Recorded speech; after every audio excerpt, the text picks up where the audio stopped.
Well, no one decides to go to a college based on a tweet or an Instagram post, right? I can't tell you, oh, we got 10% more students this year because of our social media efforts. But I can tell you, hey, I can give you some quantifiable data of how many people saw this post, XYZ, all of this other data that's very useful. And you can't just throw all of that effort out the door because we can't say, oh, somebody, you know, clicked and decided to enroll into our university because of one tweet.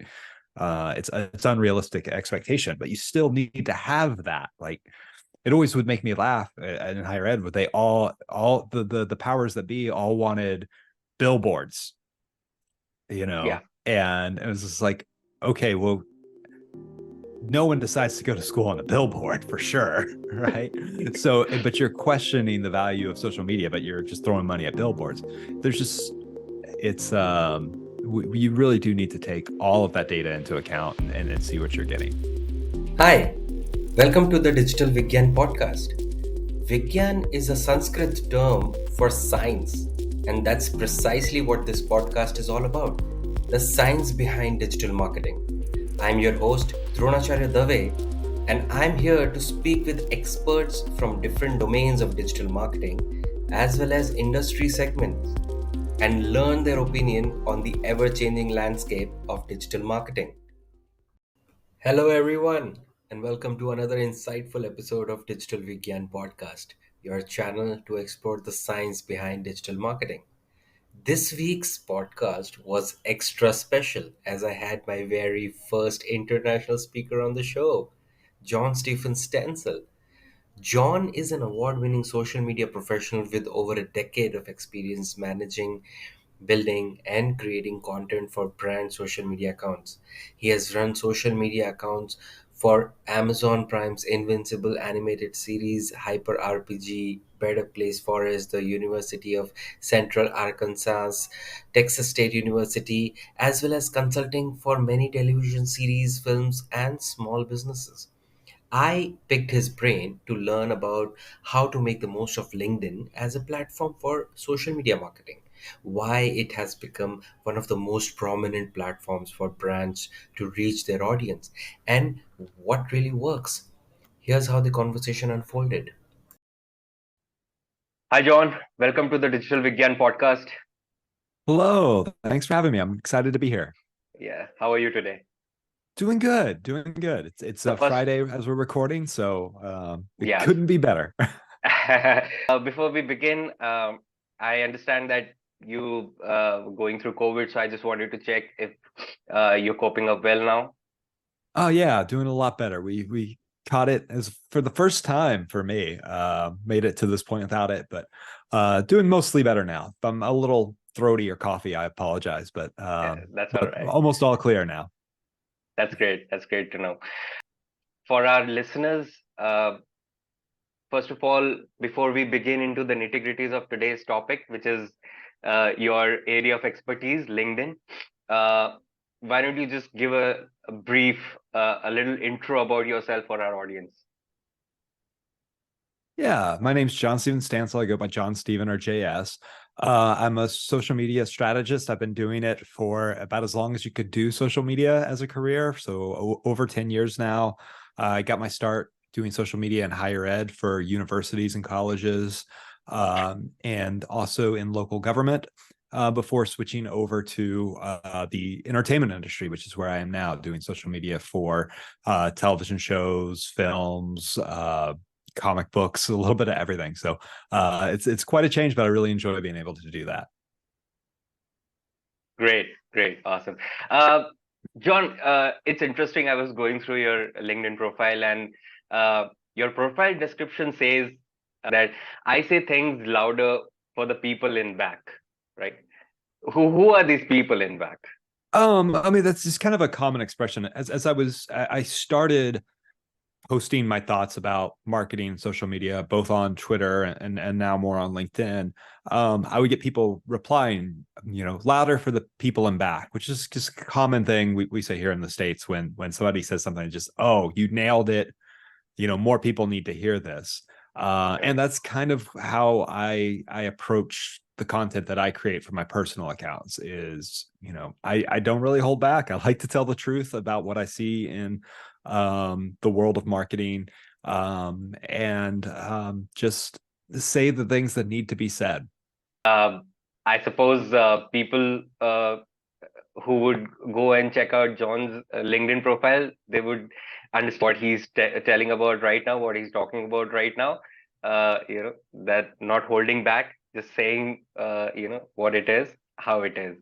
Great. So talking about your posts, John, there was one of your recent posts, I saw on LinkedIn, when you were talking about your predictions of Meta's move on pushing hard for the use of threads. You said that they might even go to the extent by decreasing the reach on Instagram for those who won't use threads. Right now, uh, a lot of talk goes around, in about ethical marketing a lot. So, does this fall somewhere in that bucket? I don't know, but it's definitely Meta's method of how they do things quite often. I think Threads launched, the timing was good in that a lot of people were frustrated with Twitter at the time, and they still are. And I think they were trying to capitalize on that and launch Threads a little earlier. It wasn't quite ready, and I still don't think it's quite ready. They're adding features pretty regularly. There's a lot of features that are still lacking there, and usage has kind of plummeted after its initial launch, and it's starting to pick back up, and it kind of has waves here and there. But I don't think Meta is going to back down from Threads. They're not going to say, oh, okay, well, people aren't flocking to it the way we thought they were. We're just not going to put that much expense into it. They're not going to give Elon the win that way. So they're going to try and get people to use it by any means necessary. Now, they're already pushing Threads post over to Facebook now. They've made it really easy to share your Threads post on Instagram, but I think we're going to see something more heavy-handed here in the next couple of months in 2024. My guess is they will do something similar to what they did with Reels. When Reels came out, nobody wanted it. Everybody was like, well, we already have TikTok, Instagram's for photos. Why do we need a TikTok clone on Instagram? And basically what Meta did is said, like, if you want any reach on Instagram at all, you better be making Reels. And pretty quickly people started making Reels, and Reels is a lot more popular now.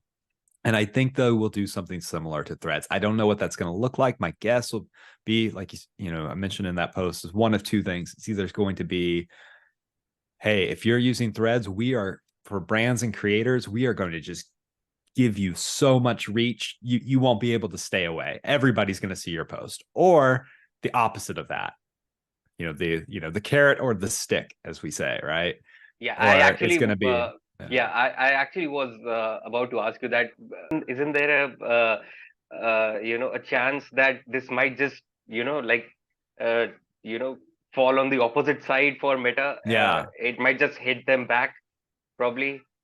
Well, I think what they'll do is hit users back. Like if your brand isn't on Threads, maybe we're not going to give you as much reach on Facebook or Instagram. Yeah, but So doing that openly, isn't that oh, going they to won't do it probably? openly. They won't do it openly. Okay. They won't say that. It's the same sort of thing. Like, people will start to notice, the brands that are on Threads are getting more reach there. Because with Reels, like if I talk about India, Mhm. what happened with the popularity, how Reels got the popularity is largely because TikTok got banned over here, right? Right. Yeah. So and the next thing was Reels, right? It took over, Mhm. right? So that was something which actually propelled the popularity of Reels in India.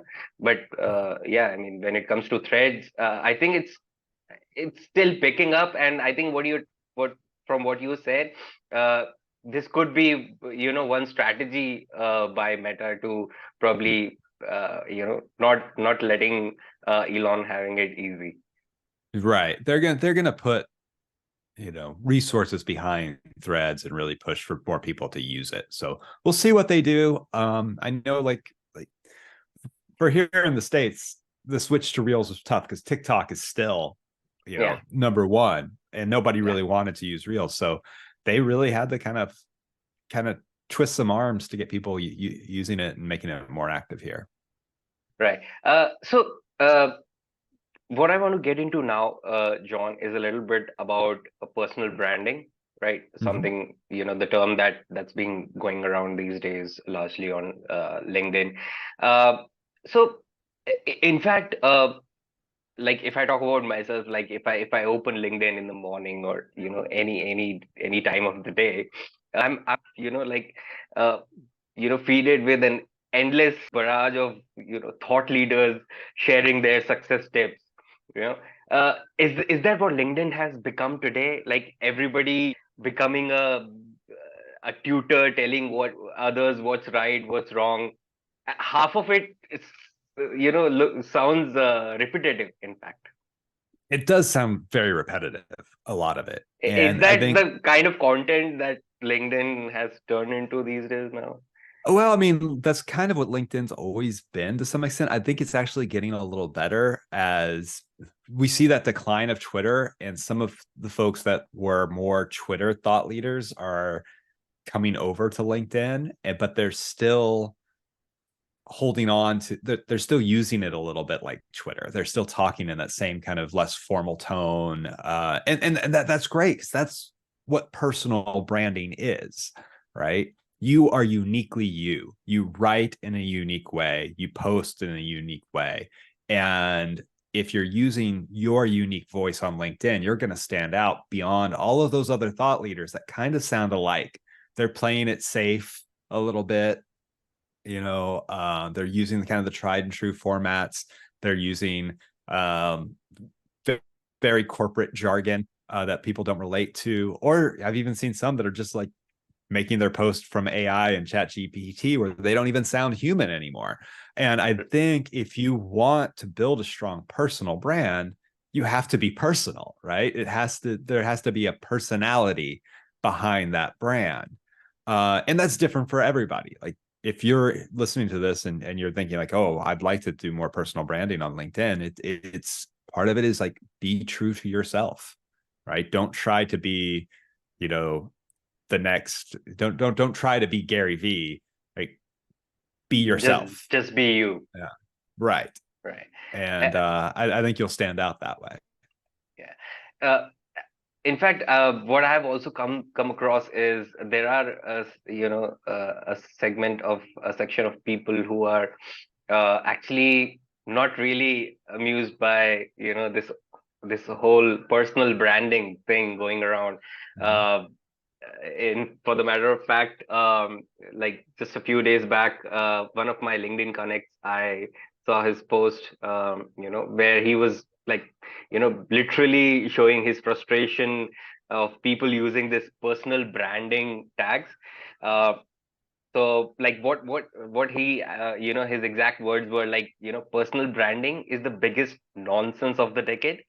A human being is a human being and should not be relegated to a brand.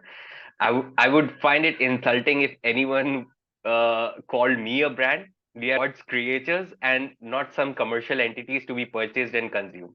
What are your thoughts on that?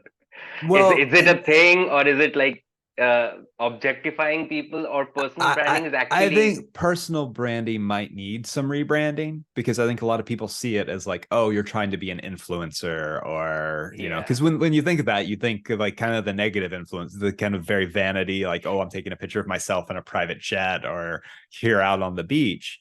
But whether or not you're trying to cultivate a personal brand, we all have. It's just what other people think of us, what other people's perception of us is. And personal branding is taking more of an active role in that. Like, how do I want to present myself to others? We've done this before social media. We've done this before the internet. Like, what do you choose to wear to work every day? right, says a lot Right. about you. How you present yourself in public. We're just doing that on a larger scale now and sharing our thoughts in a way that is personal to us, right? We Right. each have our distinct fingerprint. So I think it does need a little bit of a rebranding, because it's not trying to be this glamorous influencer. I am definitely not. Like, in my personal brand, there is nothing glamorous. Yeah, I think I'm the term personal branding can be changed to something else. Uh, Yeah. but in fact, that's absolutely right, because in fact, even my point was, while I was responding to his thoughts, my point was that uh, personal branding is not really about objectifying someone, or someone trying to portray himself or herself as a brand, but it's like uh, showing, like, for example, if there's a freelancer, who's providing let's say marketing services online. So how would that person otherwise showcase their skills or what they have done, right? I think this is the way to do that. Mhm. So that's that kind of there's a thin line over there, but I think it's not really uh, you know that bad. Maybe, as I said, the term personal branding can be changed to something else, but otherwise, It- I think it's a it's more need of of the like hour today. reputation building, right? That's correct. You you have to go out there. Like, if you are an expert, nobody knows you're an expert. Like, you've got Exactly. to Y- display that somehow. yeah, absolutely. Especially if you're a freelancer looking for clients, but also just overall in your career. Like, I got my start in higher ed, and part of the reason why I started posting more is I saw all these professors that were like sharing, oh, okay, I've done this research. I'm going to go out to a conference and present, or I'm going to write this paper and present. And I'm like, well, how can I apply that to my own career?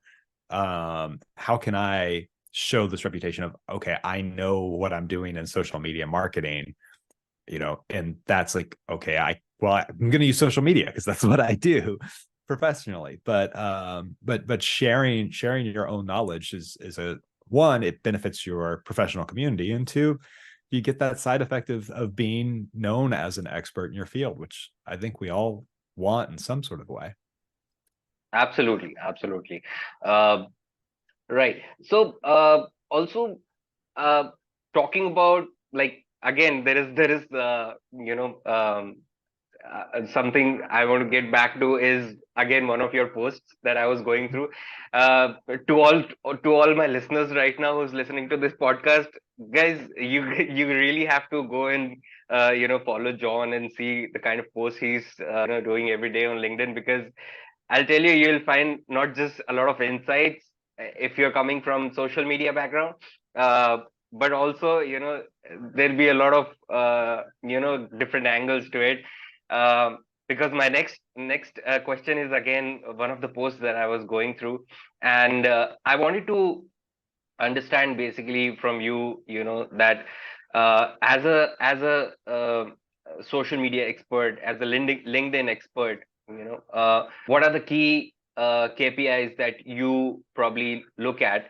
And then, while I was just thinking about it, I saw one of your posts recently, which actually talked about, wherein you were talking about, what the kind of LinkedIn matrices social media managers must take into consideration, right, when they're analyzing their LinkedIn posts, and what are the matrices they should consider. And there, in your post, you talked about, it should be inclusive of everything, even the vanity matrices. So first thing first, can you just explain what vanity matrices are? Okay, vanity metrics. They got this term early on in the days of social media marketing when everybody was talking about, like, oh, follower count. Follower count was the metric above all else. And this was like 10 years ago. And people are like, well, later on, like, well, what does it matter if you have 100,000 followers and they don't do anything? If you're a local coffee shop in a small town, you've got 1 million followers, but there's only 20,000 people in the town. That doesn't help you at all. And people started calling it like a vanity metric. It's just that number is just there to inflate your ego. I don't totally agree with that terminology. I think every metric can be a vanity metric if you are just using it to drive your ego. If you're just trying to get a number bigger without any goal behind it. And I think we see this trend in social media marketing where different metrics become popular over time. Like, okay, it's follower count that really matters. No, we want to see what your engagement rate is. How many video views are you getting? These different metrics kind of rise and fall in popularity. People always ask me, like, what's the most important metric for social media managers to follow? And my answer is all of them. Like, every single piece of data is important. It tells a story. And if you take one away, or you place one higher in value than another, you're either not getting a complete story, or you're getting a skewed view of that story, the wrong perspective of that story. So it's important to take a look at all of your metrics and all of the data, and then build your decisions on what's happening from there. I mean, a good example would be like follower count and engagement rate. Like, oh, hey, you've got a 90% engagement rate, but you've got 10 followers. Great. So you got your family to follow you and they all clicked like, except for one person, right? Right. So yeah, that 90% number sounds really good, but when you look at the data and the rest of it, maybe it's not that impressive. So it's important that we zoom out and look big picture rather than focus on any specific number, and also understand, like, just the idea of numbers constantly going higher, that's just unrealistic. Yeah, right. Absolutely. And I totally agree, because like, I don't think any metric is worthless, or of no use. Every metric, or every key performance indicator is useful, because uh, ultimately, like, if we talk about the vanity matrices and then we talk about the actionable matrices, which actually show the growth or the ROI, uh, uh, on the actions that have been taken. But ultimately, it's these vanity matrices that actually allows you to, and that's my personal point of view, that these matrices, actually vanity matrices, are the ones which allows you to make those amends, make those changes, try to understand that, okay, what's working, what's not working, and on the basis of that you make improvements to eventually get those actionable ROIs, or the action that you really want, the conversion rate or the downloads or whatever you want.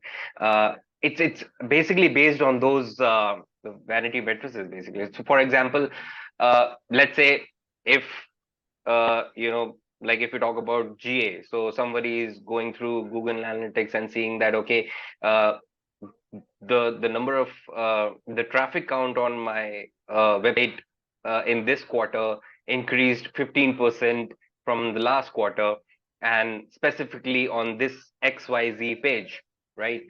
So they would, from this metric, they would know that, okay, this particular page has gained more footfall, from the target audience. So probably we did something which was in the right direction, right? So, and then on the basis of that, they can measure that, okay, the the traffic improved by 15%, but the conversion on that page from last quarter uh, improved by, let's say, just 7% or 8%, right? But that's still an improvement.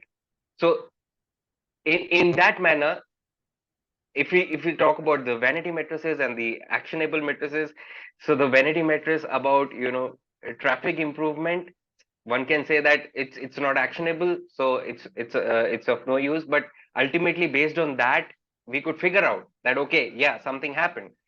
So yeah, I think Yeah. it goes both hand in hand, like content and SEO, they go both hand in hand. It's like that. You can't have one without the other. It's one of those Exactly. things. And there's so many, like, as far as like attribution goes, it's so hard to say like what made this work and what didn't.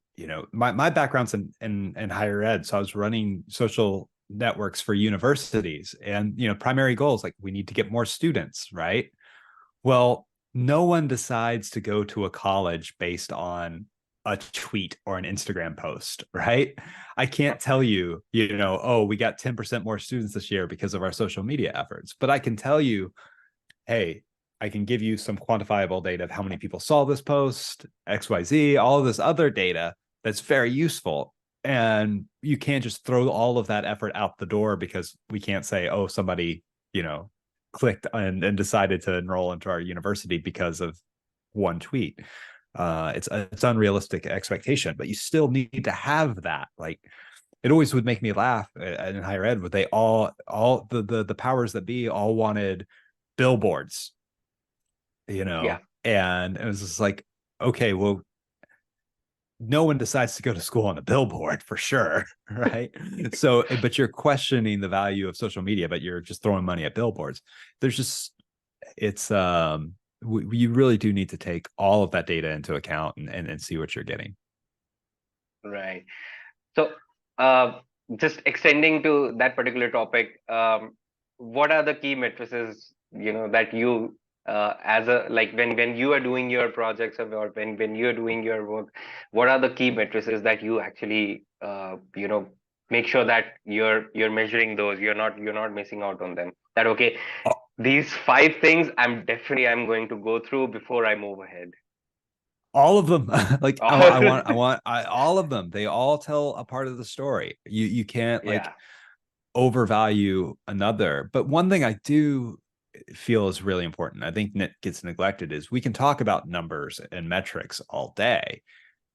Where can we, some of it comes down to the anecdotal evidence of like screen capping an interaction with a follower, where, for example, when I worked at a university, we'd have students who would say, hey, I just got accepted to University A and University B, and I'm trying to decide where to go.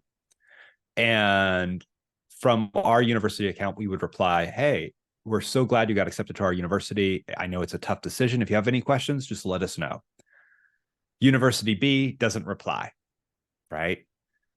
Taking a screen cap of that and showing that to campus stakeholders and saying, this is the value of what we do, Right. Is really important. When in the entertainment industry, again, something I can't tell you if somebody decided to go to see a movie or watch a TV show based on what I do, but those interactions with fans who say, oh, Yeah. the social media presence really gets me hyped for the show, screen cap that. Like, put that Right. in your reports, because you can't put a number on that, but there is so much value there. And to me, Yeah. that's where the magic is too. So Yeah, absolutely. Engaging with your audience is, I think, if not number one, then it's definitely there in the top three. Steps that you definitely need to take in order to, if you're planning to make a brand out of yourself, your company, whatever. Engaging with your audience, responding to their queries, responding to, even if it's a criticism, I think it's very important. It's very critical. Do you think that's something which makes LinkedIn, uh, it sets apart LinkedIn from other social media platforms? I was interested to know, because you've been there on LinkedIn. You're an expert of LinkedIn. I wanted to know what sets apart LinkedIn from other social media platforms. man, LinkedIn is having a bit of a renaissance right now. I think there's a lot of people leaving Twitter and hopping on LinkedIn who want to talk about professional, they want to network. Right. And LinkedIn literally is made for that. But I think it's a Yeah. combination of a few things, though. I think the LinkedIn algorithm is getting better at serving people the content that they want to see, but also the LinkedIn algorithm fosters conversation and commenting. Right. You can make a name for yourself on LinkedIn, never posting and only commenting on other people's Right. content, Yeah. because it will, you get that little alert. Oh, so your connection commented Someone. on Yeah. this other, that, Yeah. and that so I personally get more engagement on LinkedIn, and I don't think it's than I do Twitter. And I don't think that's because Twitter's on the part of it. It's because Twitter's sort of declining, but also because of the way the LinkedIn algorithm works. There's more of a motivation for people to jump in on some of these conversations. So I think it's really useful. I think it's very useful for people who are wanting to either engage in personal branding, regardless of that term, or looking for a new job, to be active on LinkedIn, both posting and commenting. Right, right. No, totally agree. So is that the would it be right to say that this is the content template that works on LinkedIn? What or what do you recommend? Like, what is the content that the type of content that really work? Like, you, of course, you mentioned that you can just make a name by just commenting on other people's posts. You don't really have to make your own post, but of course, like, there is a lot that goes into it. What is the kind of content that really works on LinkedIn according to you? Well, it comes down to the word authenticity has become kind of a buzzword lately, but I think there's so much value in that. For me personally, what works on the content that works on LinkedIn is when I am being as real as possible. Right. I'm not, and it requires a little bit of vulnerability. Like, if you get on LinkedIn and just talk about how great you are all the time, you're not going to go anywhere, but if you talk about, hey, this is what I'm seeing in the industry, this is what I think about it, here's a struggle that I had and something that how I dealt with that, just being honest and being human. You need to be a person, not a resume on LinkedIn. And the same goes for like leaving comments, like post comments that are genuine. Like, if That line is going on my creative. okay, that's great. Definitely. But yeah, be genuine in your comments. As somebody who has a lot of followers on LinkedIn and gets a lot of comments, I can tell the people who are there who actually have something to say versus are being strategic and like commenting just to move Yeah. their own a little bit. So comment when you actually have something to add to that conversation, a genuine. I've seen actually AI um, um, add-ons to your browser where you can just like click and it'll write a Yeah. comment for you on LinkedIn, and I can spot Yeah. that a mile away. It's just, it doesn't make me feel good. It makes me feel like, oh, it's a little Yeah. gross. Comment as a human, and I think that for me is the biggest template to success. There are no shortcuts to it. Just be you. Absolutely. And I think like that applies to everyone, right? I mean, whether it's a company page, someone managing a company page, writing, posting from representing as a company, whether it's an Apple or anyone. It goes everywhere, right? It applies to every segment. And I'm glad you B2B, mentioned that, B2C. because a lot of brands, especially B2B, they create a company page on LinkedIn and it just falls flat. It doesn't go anywhere. Yeah. People tend to, and this is on LinkedIn specifically, tend to follow people more than they do the brand. So, like, for example, Gary V and VaynerMedia. More people follow Gary V than his company VaynerMedia on LinkedIn. And I think that's, if you're trying to promote your company on LinkedIn, it's important, yes, have a company page, but also empower your employees and your leadership to share your brand story from their personal accounts, and be an ambassador for your brand. Have a training for your CEO if they're interested in putting things out there, because people are more likely to follow that CEO than they are the brand. Or if it's not your CEO, you have other people within your company that can do that for you. So who are those people? What support can you give them? What I think one thing people get nervous about, and it's like, oh, I don't want to speak for my company and say the wrong thing. So be sure and give people those guardrails where they know where those lines are. And I think you'll be a lot more successful than just focusing on that brand page specifically. Right, right, absolutely. Right. So, John, moving on, I wanted to also, I was really interested to, understand from you what made you pick LinkedIn over other social media platforms. I understand again from, one of your posts that you actually were pretty active on Twitter, uh, some time back, but you actually then shifted from Twitter to LinkedIn, and since then, no looking back. Yeah, well, I'm still on Twitter, but really, yeah, that's where I really started being very active was Twitter. And I started to notice, and this is kind of that little more ironic. Like I didn't really intentionally get on LinkedIn. I noticed that whenever I would have a successful tweet, someone would copy and paste it and put it on LinkedIn and not give me credit for it and just say, "Oh, I said this thing." And it just bothered me because I started my career like before I entered marketing, I was a teacher, and like copying someone else's work is just like the worst thing you can do in Yeah, my class, right?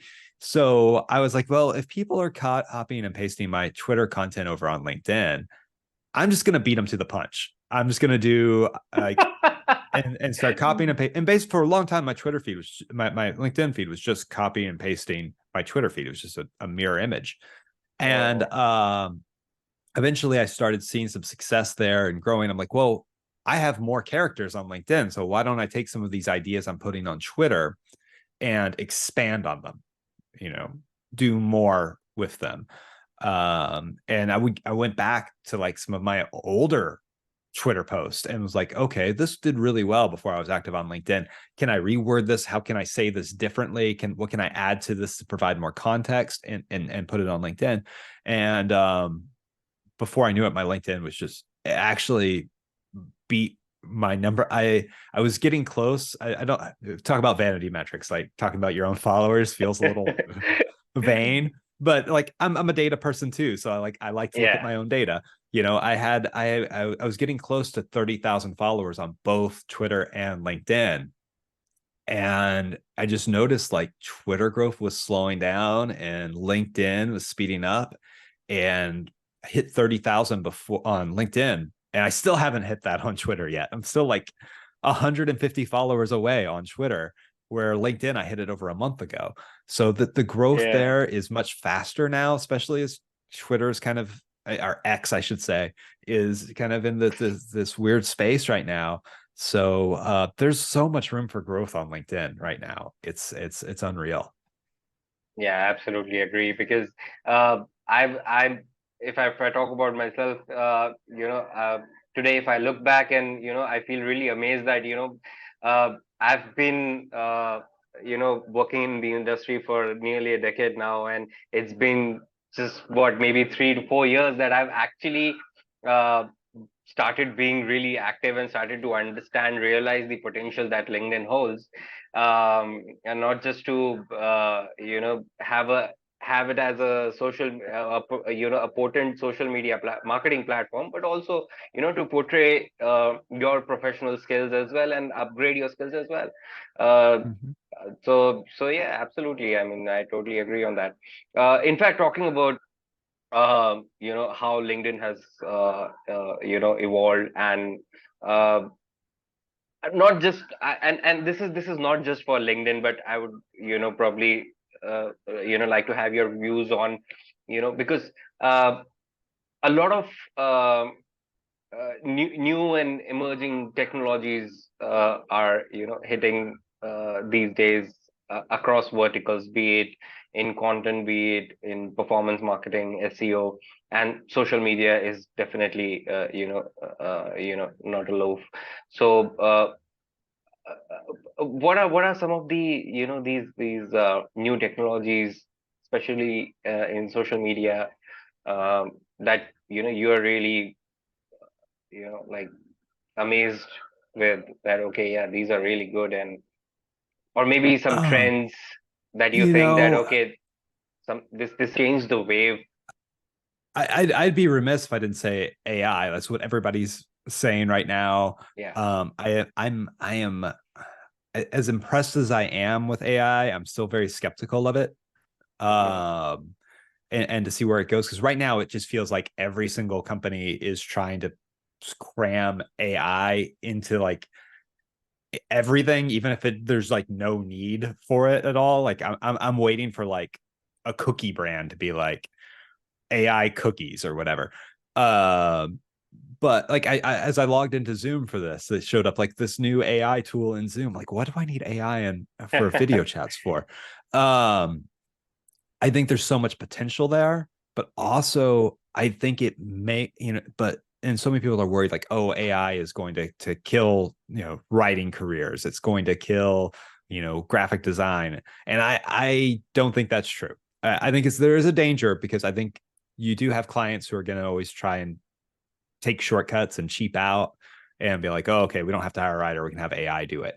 But the brands who hire writers and graphic designers who are, it's going to make good writing stand out even more, right? Yeah, The absolutely. writers and the artists who know how to use AI as an assistant, as a tool to augment what they're already doing are going to take off. But just the folks who are just like writing an AI prompt and then publishing, Yeah, that's not going anywhere.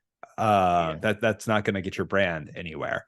But it's exactly. going to make those writers who can write and get attention and be human even more valuable than ever.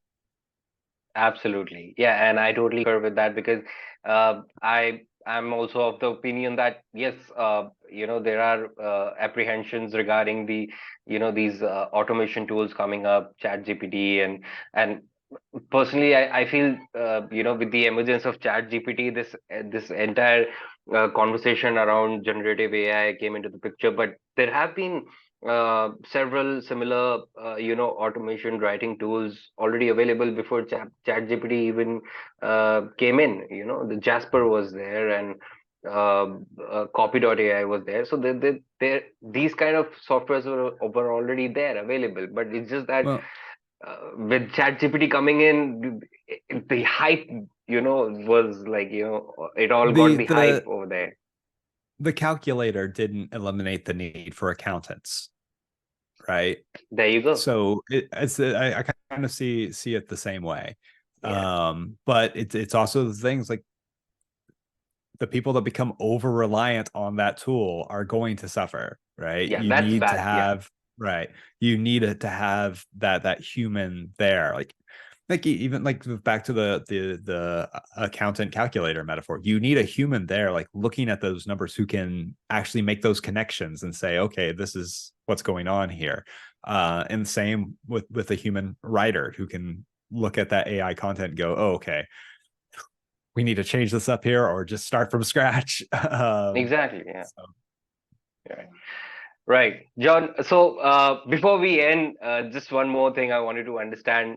Looking at the future, uh, of course, like if you look back, maybe 5 years, 10 years back, and if you look at the things how they have unfolded today, where they are right now, a lot of things have changed. In terms of how people are consuming content on social media, how social media has itself evolved as a platform. Like if I remember correctly, Facebook actually started as a social networking platform, right?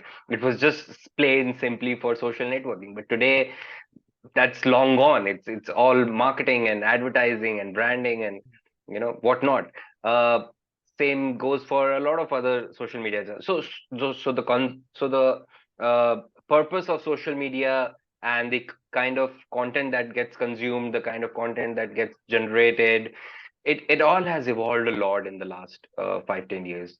Where do you see it going from here? Where do you see how do you see it getting it in the next 5 years time? oh man, there's no telling right now. Okay, we are in an interesting time period for social media because I feel like we're in this kind of limbo phase where everybody's kind of waiting to see what happens next.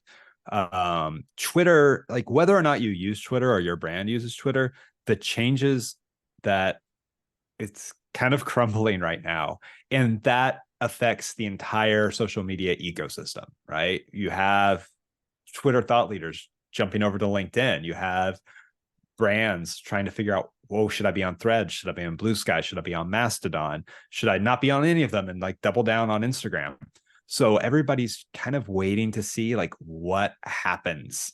So 2024 is going to be an interesting year. I think we're going to see, if I have to predict, if I have to give you an actual prediction, I think we're going to see, of course, the creator economy become even more important, where brands say, okay, excuse me, maybe we don't need to create a TikTok but we can have a creator promote our brand there for us. That's just going to get more and more. I also think we're going to see social media become a bit more segmented, and the rise of dark social, where we have more people on sort of peer-to-peer networks like WhatsApp, like Discord, which is going to make things harder for marketers and social listeners. But I think we're going to see a shift there. I think we're going to see people posting less publicly and more in some of these private channels. And it's going to become more of like, it's actually going to get less social. I think we're going to see like more creators and consumers in this divide then, whereas a couple years ago we were all just posting and creating all the time. I think it's that divide is going to kind of shift back again. So it'll be interesting to see where it goes. Right. Awesome. John, this was really nice. It was great, connecting with you, listening from you, getting all these interesting takes on different aspects of, LinkedIn, social media overall. Thank you so much. Thank you so much for giving our time. Yeah. Thanks for having me. And you can, but anybody listening can follow me. You can find me on LinkedIn, of course. You can find me on Twitter, Instagram, pretty much every social channel. I'm just at JS Stansel. Awesome. Thanks again, John. It was a pleasure.